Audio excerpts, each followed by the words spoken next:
In the hearts of many filmmakers lies an irrepressible desire to fill their works with a certain cinematic aesthetic.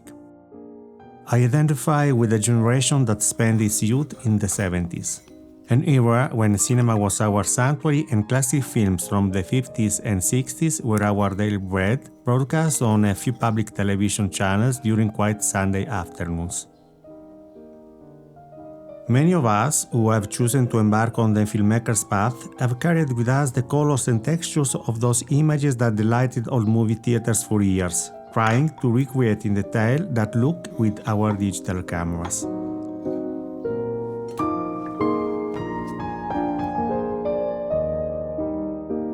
Shooting on film today has become an expensive luxury. The cost of film stock, the camera rentals, development and digital scanning in labs. Not mention the long waiting times from the moment you purchase the film to when the lab returns the final product to you. Therefore, today, the possibility of emulating the look of film with our digital cameras represents the most practical and cost-effective option.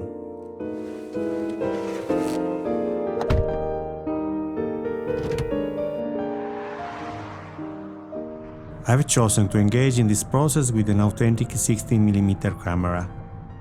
Then studying the filmed material and trying to recreate the colors and texture of those analog images through digital manipulation.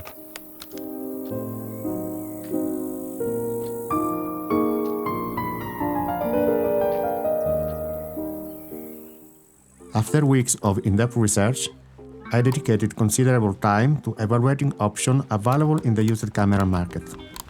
My goal was to find a sturdy and reliable device without straining my budget.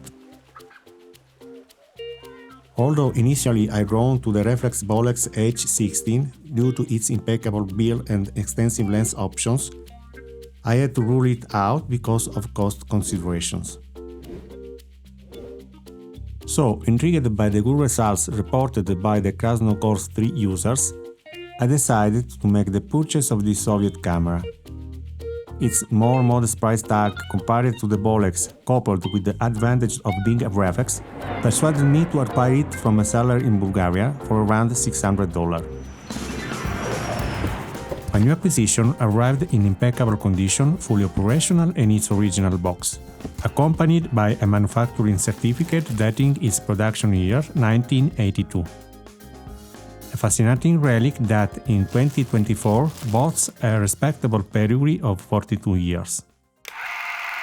Among the critical aspects, I discovered that there was an issue with the light leaks, a delicate matter considering the essential need for the negative to flow in complete darkness inside the loader.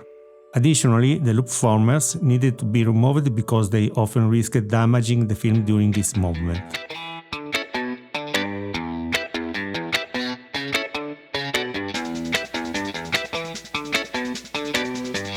Therefore, I disassembled the camera, replacing every seal, carefully sealing any possible gap when light could enter, and removing the loop formers.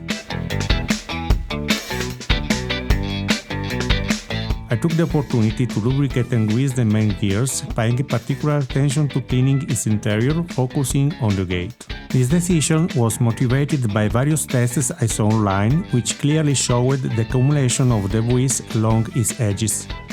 Later, I experimented with loading the film using an old 16mm negative. To gain mastery over this delicate operation and ensure a surprise-free procedure when loading the fresh negative.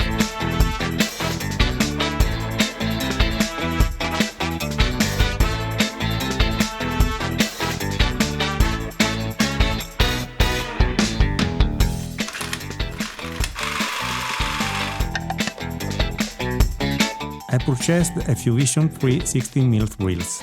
I used the Kodak Vision-3 250D negative film to conduct my first test. At night, I illuminate the scene using LED lights set at 5500 Kelvin, based on the film's specifications. During the day, I utilized natural light and artificial light softened through a diffuser.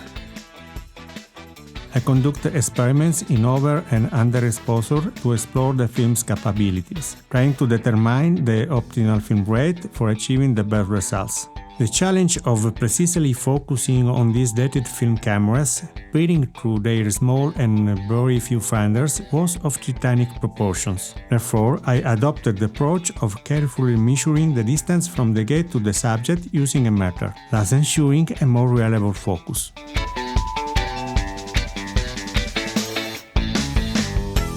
The day after shooting, I carefully packaged the negative and sent it by mail to Labo Digital, the lab located in Mexico City, the only professional lab in the country.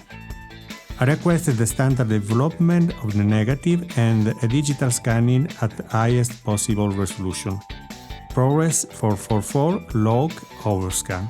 The digital scanning was done with the Blackmagic Sintel film scanner, but unfortunately the maximum resolution possible with that machine was 2K.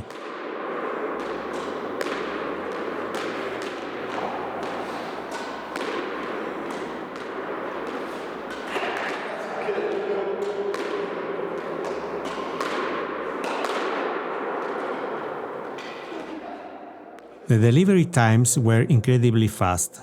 From the moment the lab received the negative in less than 48 hours, they delivered to me via download from a web server the file in ProRes 444 and the sequence in DPX. As for the result, I'm very satisfied. No light leakage thanks to the work I did on the seals and the little to no dirt accumulated at the edges of the gate due to the in-depth cleaning done before shooting. In total, shooting at 24 frames per second, I ended up with 2 minutes 54 seconds of film material. Turning to the cost, excluding the cost of the camera, here is an approximate estimate of the cost required to shoot about 2 minutes 50 seconds on film. So, what does it mean to shoot on film? It's not cheap, but if you can afford it, it's worth it, at least for me. It's an experience that every filmmaker deserves to try at least once.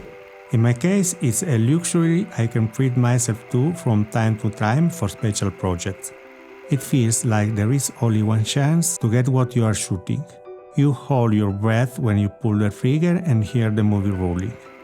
What you get from your footage is pure romantic and nostalgic feeling.